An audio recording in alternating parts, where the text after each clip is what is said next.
Kalau kita ingin hidup kita aman dari berbagai macam khurafat, aman dari berbagai macam penolakan ibadah, maka iman, tauhid yang harus kita jaga. Maka sekecil apapun iman seorang mukmin, kalaupun amalnya sedikit, lama-lama masuk surga setelah habis masa hukuman dalam neraka. Makanya kata Rasul, ada nanti dalam neraka, ini hadisnya panjang, saya terjemahkan kisahnya dalam bahasa bebas. Malaikat penjaga pintu neraka siapa? Ya, Malik. Penjaga surga, hafal semua kita ya. Begitu nanti Malik masuk ke neraka, dia dengar ada suara tangisan. Ini hadis kursi, panjang hadisnya, saya terjemahkan saja dalam bahasa bebas. Dia heran. Di tengah tangisan penduduk neraka itu ada orang sedang bertasbih. Subhanallah walhamdulillah wala ilaha illallah wallah. Malaikat Ridwan korek karena dia sudah ditumpukan neraka. Begitu dikorek semakin transparan suaranya. Ternyata begitu dikorek Bapak Ibu, saking kecilnya orang yang sedang bertasbih ini berada di ujung kuku malaikat Ridwan. Oh, di sini orang yang sedang bertasbih. Ya. Apa yang terjadi Bapak Ibu? Malaikat Ridwan, malaikat Malik lapor kepada malaikat Jibril. Jibril melapor kepada Allah. Apa isi laporan? Wahai malaikat Jibril, kata malaikat Malik, aku sedang sidak dalam neraka. Aku mendengar suara tasbih sambil menangis. Kok ada penduduk neraka yang bertasbih? Harusnya ini orang masuk surga, tapi orangnya sudah sangat kecil. Ini sedang berada di ujung kuku. Hitamnya bukan main. Udah lama pula dibakar. Kata Jibril, ya aku nggak tahu juga, lapor sama Allah. Apa kata Allah? Wahai Jibril, tahukah kamu siapa orang yang sedang bertasbih itu? Nggak tahu wahai Allah.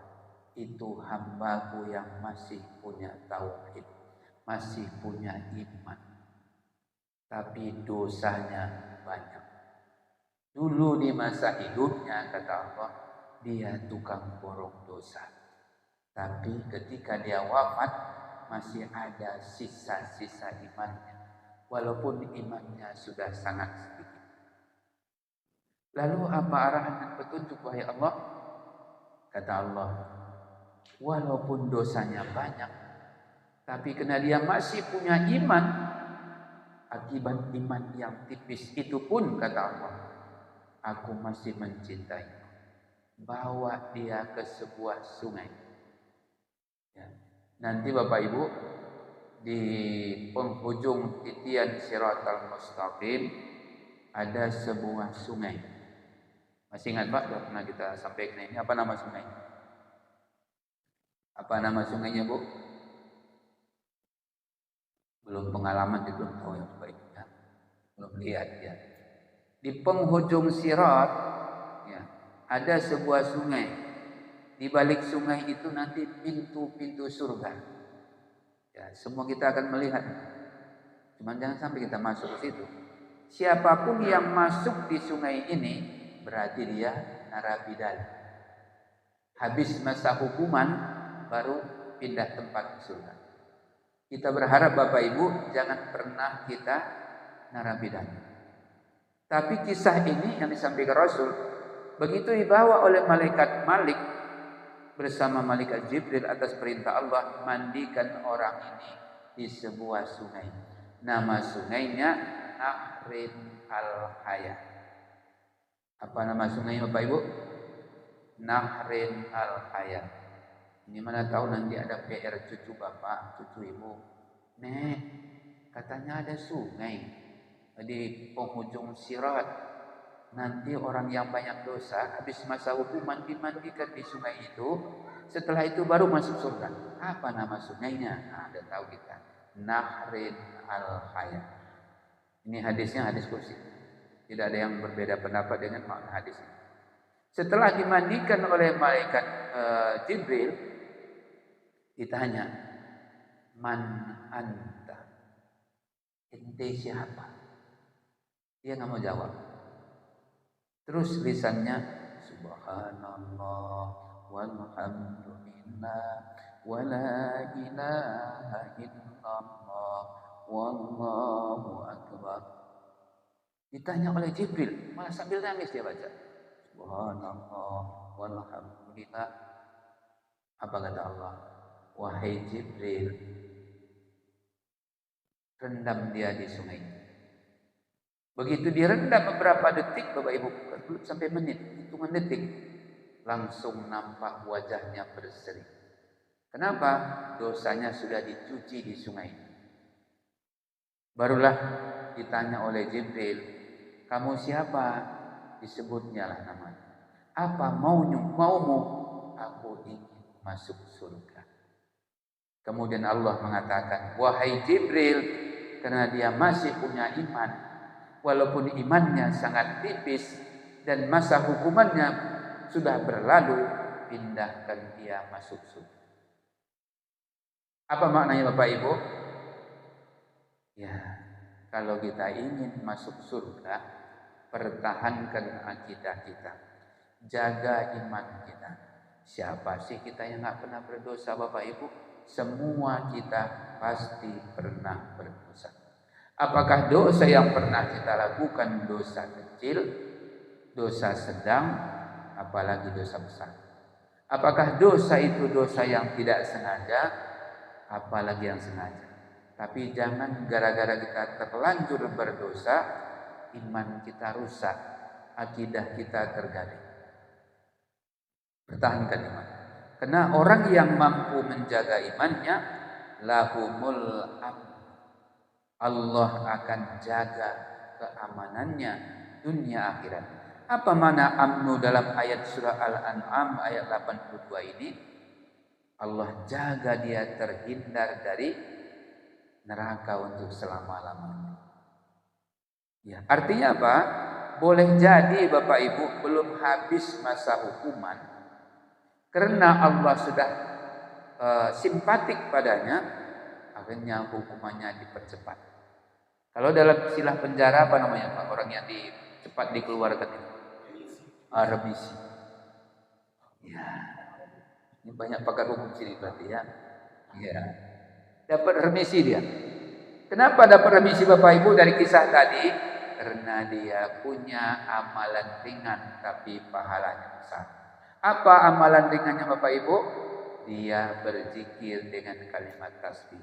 Subhanallah walhamdulillah wa la ilaha illallah wallahu akbar. Zikir ini Bapak Ibu salah satu cara kita untuk menguatkan iman kita kepada Allah. Ya. Bapak Ibu yang dimuliakan Allah Subhanahu wa taala, itu garansi yang pertama bagi orang yang menjaga imannya, menjaga tauhidnya. Kemudian yang berikutnya apa Bapak Ibu? Wa hum muhtadun. Mudah menerima petunjuk. Makanya ada dalam Al-Qur'an surah Yasin Allah sebutkan, wa sawa'un 'alaihim a'anzartahum am lam tundirhum la yu'minun. Sama saja diberi peringatan atau tidak diberi peringatan, mereka tetap tidak beriman. Kenapa tidak beriman? Karena mereka tidak mengenal Allah, tidak mengenal agama. Maka apa kata Rasulullah? Awaludin ma'rifatullah.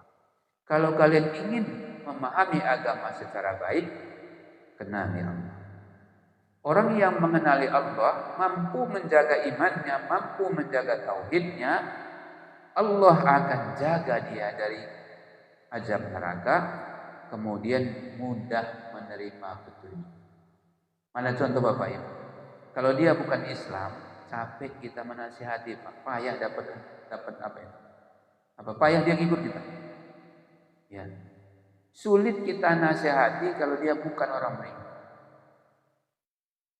Kalau Bapak Ibu mungkin nggak ngalamin. Ya. Kalau saya ngalamin. Nah, keluarga kita nggak semua Muslim. Saya tahu betul watak yang tak Muslim seperti apa. Karena di keluarga besar kami ada di rumah ada orang. Ya. Dengan lembut kita nasihati. Keluar cakap kasar. Kenapa?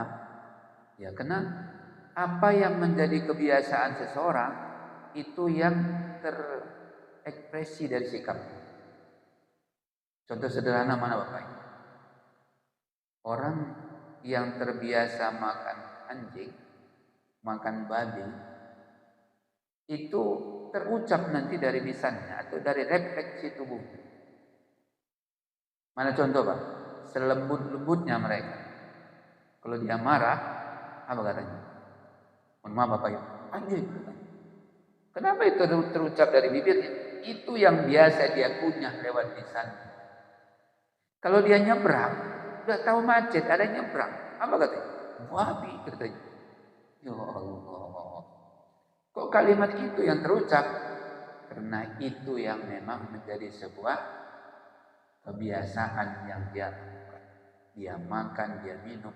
Maka siapapun yang sering mengkonsumsi yang haram, maka refleksi tubuhnya, sikapnya, tampilannya itu menjurus pada maksiat, menjurus pada yang haram. Itulah kelebihannya kita sebagai Muslim. Ya,